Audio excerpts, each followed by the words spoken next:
We're here with Autumn Defense. Pat, Greg, and John, thanks so much for taking the time. Really appreciate it. Thank you. Fourth record's been out for a week, and it's been on pretty consistent cycle on my iPod. So great. Thank you for the record.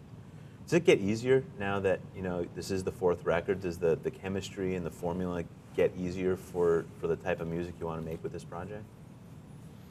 Yeah, I think we've the Autumn Defense has been alive for about 10 years now. Right. So I think going into the process of writing for a new record, we sort of understand what's going to work for us and, right. and where our strengths are, and just I guess each previous record sort of points you in a direction of the next one, whether or not it's something to focus on or something to step away from, but yeah, and we've been lucky enough to work with some great people for all of these records, and Greg is one of those people. He's been on every record and been a big part of especially the last three. So I think, going into this record, I think we went into this record with a sense of comfort that we hadn't had in the previous ones. How hard is it to write a pop song? To write a pop song that doesn't only feel good for you guys, but you think will resonate with an audience?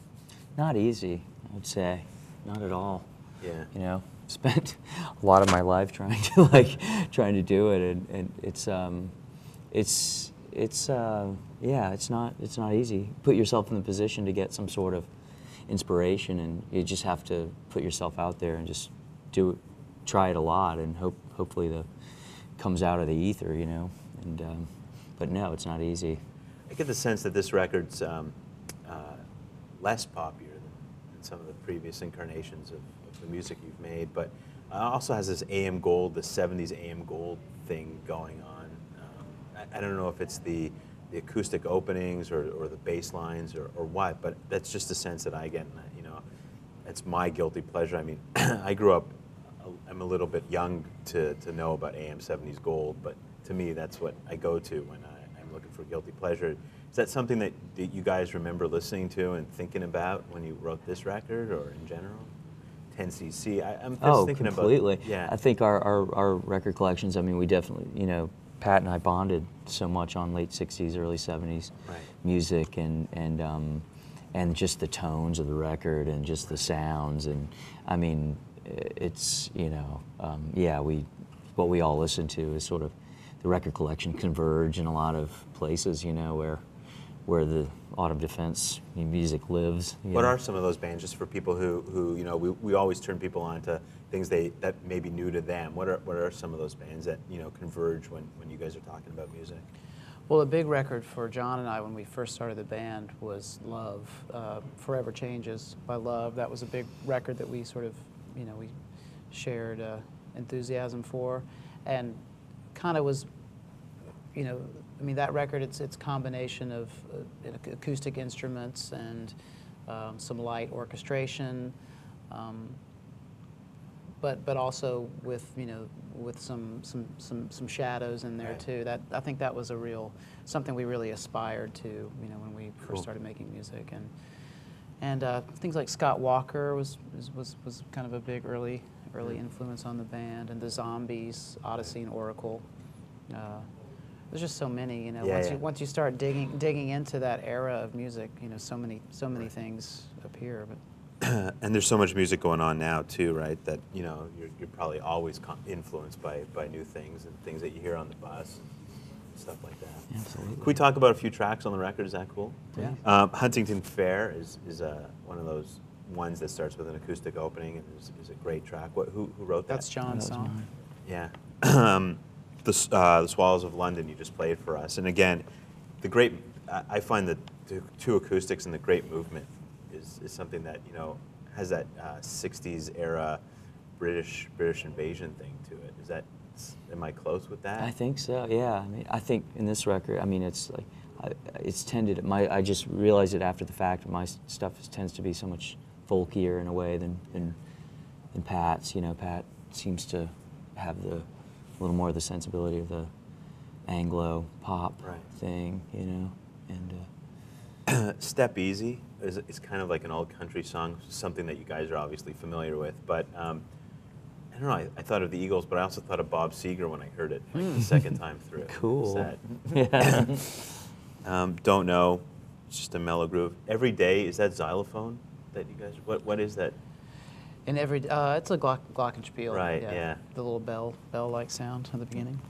You guys summoned Burt Bacharach, I assume, for There'll Always Be a Way. Oh. Kind of has that Yeah. feel to it and flow to Well, you know, I love Burt. You know, Right. we both love Absolutely. Burt. I think also there's a little bit of a nod to like the stylistics or Right. you know, that kind of that sort of soul it. Yeah. quiet soul ballad. You know, sort of Yeah. our Your attempt. folky attempt at, Yeah, yeah. at nodding to something so you know so soulful. Is that tough for you guys? That the default may be a folk thing when you sit down to write music because you're writing on acoustic guitars, and I assume you're writing on acoustic guitars, and that's what people know you both for primarily. Is that unfortunate, and not an unfortunate reality, but is that just something that you default to more of a folk tone when you're writing music?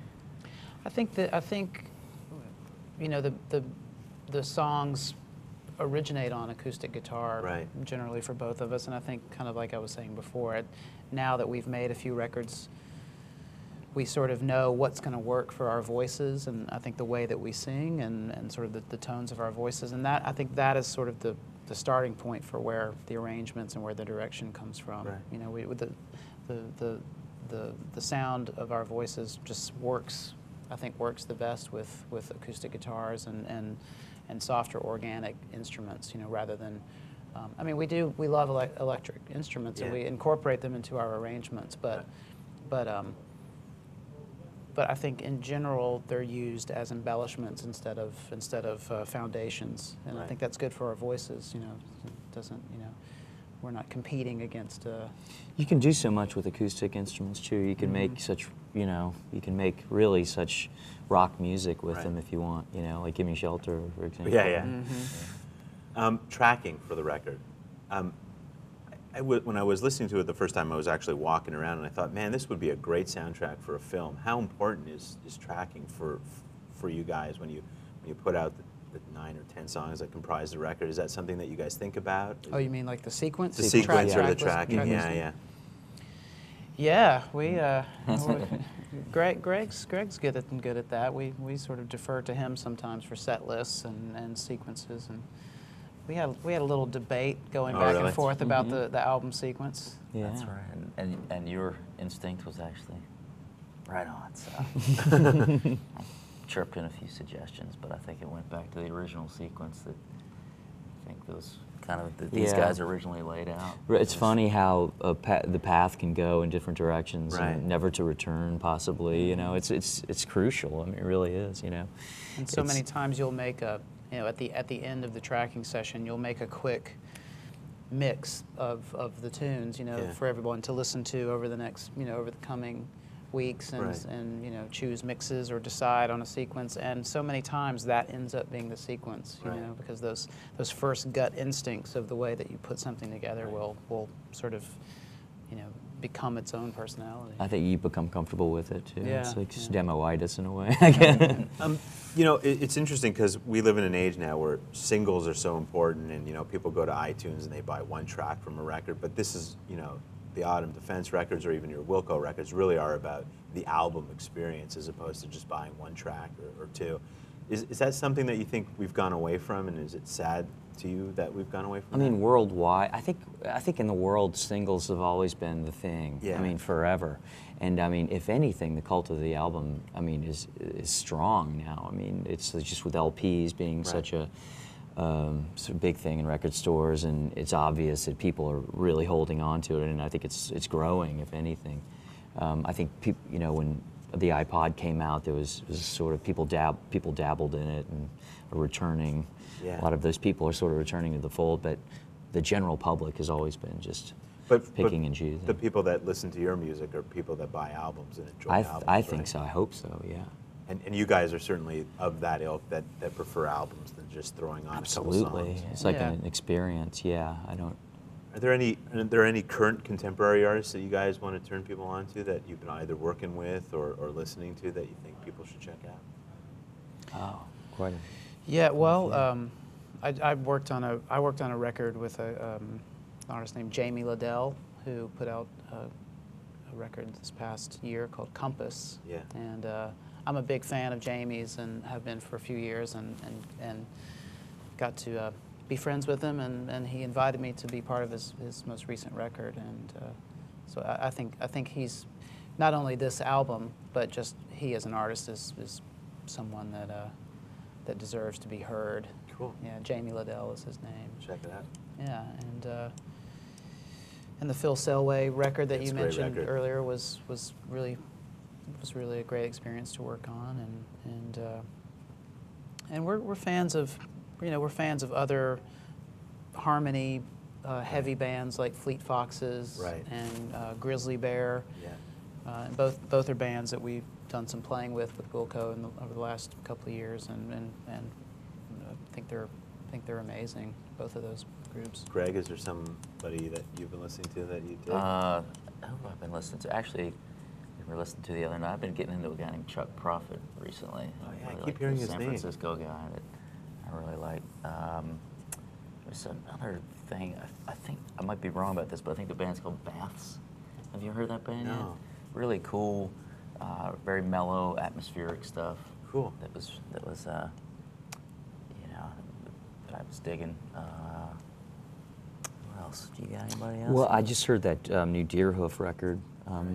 It's not out yet, I think, but great band, amazing band that's toured with us a little bit in the past.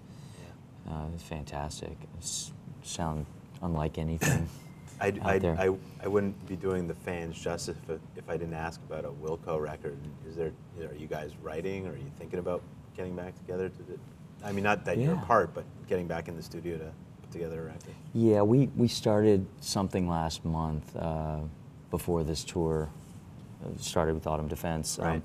But a very basic sort of just toe in the water sort of Right. thing. Not even songs per Yeah. se. Just more Having getting brain- together and brainstorming. Yeah, And is that jamming. just jamming out and A little figuring out bit, what yeah. works? Maybe just really spare nuggets of songs. I'll give you my email address and phone number, and if you just want a second Yeah. second year in the studio, I'd be happy to bounce just. some some stuff off of ideas. you. I can't Ira. play anything, but I'm happy to say what sounds good. I'm sure that would go over great. Yeah. Thanks so much for taking the time, guys, and Thanks. congrats on a really great record. So. Thank you Thank so you. much. Explore Music wears English Laundry apparel.